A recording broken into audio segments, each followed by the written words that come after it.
देख रहे हैं सिटी इंडिया न्यूज चैनल हक की आवाज। पैराडाइज फंक्शन पैलेस महबूब। तेलंगाना जागृति की सदर के कविता आज कानून साज काउंसिल में जज्बाती हो गई और रो पड़ी।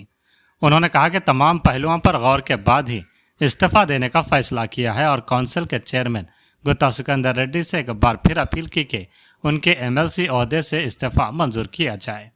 कविता ने कहा कि उन्हें बीआरएस में मुतअद्दिद मुश्किलात का सामना करना पड़ा और सख्त पाबंदियों के दरमियान काम करना पड़ा। उन्होंने इल्ज़ाम आयद किया कि पार्टी में सवाल उठाने पर उन्हें दबाया गया और बीआरएस ने कभी उनका साथ नहीं दिया। उन्होंने दावा किया कि रियासत के लिए इंसाफ की नीयत से काम किया, मगर पानी, फंड्स और तकर्रुरी के मामले में बीआरएस ने रुकावटें खड़ी की। उन्होंने कहा कि मुअत्तली से कबल रातों रात डिसिप्लिनरी कमेटी तश्कील दी गई, ना कोई शोकॉज नोटिस दिया गया और ना ही शफाफ तरीका अपनाया गया। कविता ने वाज़ेह किया कि वह कानूनी चाराजोई कर सकती हैं, मगर ऐसा नहीं करेंगी। उन्होंने कहा कि अक़लियत से आरी बीआरएस से दूर होने पर उन्हें इत्मीनान है। कविता ने यह भी कहा कि कांग्रेस पार्टी उनके मामले को असासों के तनाज़े के तौर पर पेश कर रही है, जो सरासर गलत है।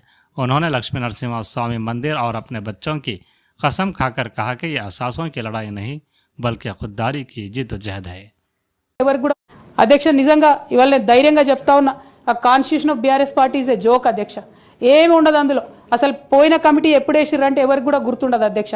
నన్ను సస్పెండ్ చేసే ముందు డిసిప్లినరీ యాక్షన్ కమిటీ అని సడన్గా రాత్రికి రాత్రి పుట్టుకొచ్చింది అధ్యక్ష.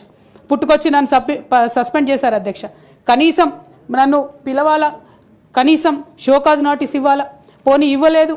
ఎమర్జెన్సీ పవర్స్ వాడి అధ్యక్షుల వారే సస్పెండ్ చేశారు అనుకుంటే తర్వాత కనీసం ఫైనాలిటీ ఆఫ్ ద ఆర్డర్ కోసం అధ్యక్ష అపిలేట్ రూట్ తీసుకుంటే కనీసం తర్వాత అన్న ఎక్స్ప్లెనేషన్ అడగాలి అధ్యక్ష.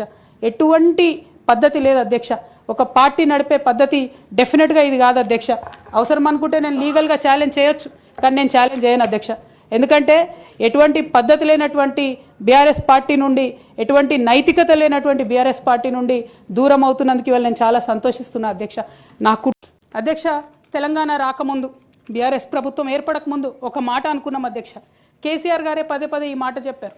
ఉమ్మడి రాష్ట్రంలో మనకు కాంట్రాక్ట్ వ్యవస్థ వచ్చింది, మరి కాంట్రాక్ట్ ఎంప్లాయీస్తోని, అవుట్సోర్సింగ్ ఎంప్లాయీస్తోని దేశానికి నష్టం జరుగుతుంది, రాష్ట్రానికి నష్టం జరుగుతుంది, అందరికన్నా ఎక్కువ తెలంగాణ యువకులకు నష్టం జరుగుతుందని చెప్పారు అధ్యక్ష.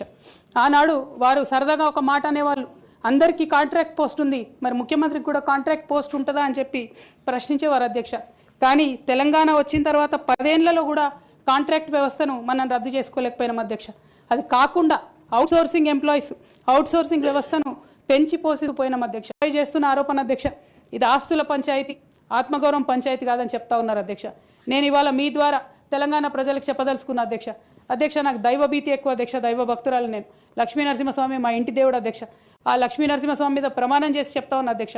ఒక మహిళగా నాకు 2 కొడుకులు ఉన్నారు అధ్యక్ష, వాళ్ళిద్దరి మీద ప్రమాణం చేసి చెప్తా ఉన్నాను, నాది ఆస్తుల పంచాయతీ కాదు అధ్యక్ష, నాది ఆత్మగౌరవం పంచాయతీ. నేను ఏ విషయమైనా, ఉద్యమకారుల విషయమైనా, బీసీల విషయమైనా, మహిళల విషయమైనా ఏదైనా నిలదీసి అడిగినా అధ్యక్ష, రేపు కూడా అడుగుతా అధ్యక్ష. అందులో ఎట్టి పరిస్థితులలో కాంప్రమైజ్ అయ్యే విషయమే లేదు అధ్యక్ష. ఈ సందర్భంగా తమరికి కూడా నేను ఒక మాట చెప్తా ఉన్నా అధ్యక్ష. మన రాష్ట్రంలో 17 లోక్సభ స్థానాలు ఉంటాయి అధ్యక్ష, ఒకటే ఒక ఉమెన్ ఎంపీ అధ్యక్ష. 119 అసెంబ్లీ సీట్లు ఉంటాయి అధ్యక్ష. అన్ని పార్టీలు కలిపి 8 మంది ఉన్నారు అధ్యక్ష మహిళలు. 40 మంది ఉన్న ఈ శాసన మండలిలో 3 ఉన్నాం అధ్యక్ష లేడీస్. మేము ఇక నేను పోతే 2 మిగులుతారు అధ్యక్ష. కానీ ఎంత అన్యాయం అంటే అధ్యక్ష, ఎంత చిన్న చూపు అంటే మహిళలు అంటే పొలిటికల్ పార్టీస్కైనా ఆఖరికి కౌన్సిల్ కూడా అధ్యక్ష. నేను నిన్న మొన్న ఫామ్స్ సైన్ చేస్తున్నా అధ్యక్ష, ఎక్కడా కూడా సభ్యురాలని లేదు అధ్యక్ష. ప్రతి చోట కూడా సభ్యుడనే ఉన్నది. తమరన్న దయచేసి మార్చాలి అధ్యక్ష. ఈ మొత్తం 4 మహిళలకు సమాన హక్కులు కాబట్టి